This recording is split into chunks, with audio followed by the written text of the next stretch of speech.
Asian কাপের দল নিয়ে বাটলার যা বললেন। নারীদের এশিয়ান কাপের জন্য গতকাল ২৯ জনের প্রাথমিক দল দিয়েছে বাংলাদেশ ফুটবল ফেডারেশন বা ফুফে। অভিজ্ঞ সাবিনা সহ অনেককেই এই দলে রাখা হয়নি। এ নিয়ে তুমুল আলোচনা শুরু হলে একদিন পর অর্থাৎ বৃহস্পতিবার সামাজিক যোগাযোগ মাধ্যম ফেসবুকে এশিয়ান কাপের প্রাথমিক দল নিয়ে নিজের ব্যাখ্যা দিয়েছেন কোচ পিটার বাটলার।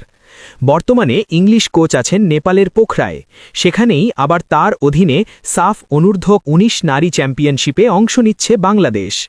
বাটলারের ঘোষিত দলে গত জানুয়ারিতে বিদ্রোহ করা সাবিনা খাতুন সহ ৫ জন খেলোয়াড়ের জায়গা হয়নি, অথচ সাফ নারী ফুটসালে কয়েকদিন আগে বাংলাদেশ চ্যাম্পিয়ন হওয়ায় তাদের নতুন করে অন্তর্ভুক্ত করা নিয়ে জোর দাবি উঠছিল।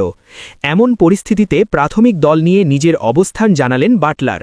ফেসবুকে লিখেছেন, আমি একটি বিষয় পুরোপুরি পরিষ্কার করে দিতে চাই যে আমি এখনও চূড়ান্ত দল ঘোষণা করিনি।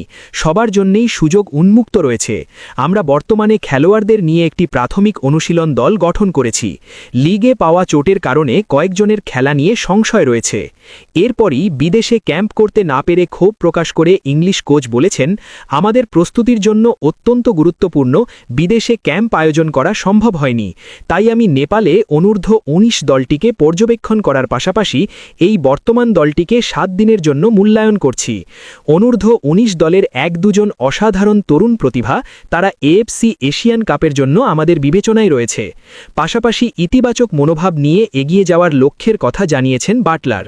এটি দুর্ভাগ্যজনক যে আমরা বিদেশে ক্যাম্পের ব্যবস্থা করতে পারিনি, তবে আমরা অত্যন্ত ইতিবাচক এবং উদ্দীপনা নিয়ে এগিয়ে যাচ্ছি।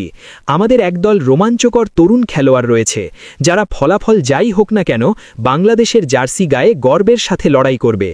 এশিয়ান কাপে বাংলাদেশ আছে বি গ্রুপে। সূচি অনুযায়ী ৩ মার্চ চীনের বিপক্ষে ম্যাচ হবে, ৬ মার্চ উত্তর কোরিয়া ও ৯ মার্চ উজবেকিস্তানের বিপক্ষে খেলবে রূপনা চাকমোরা।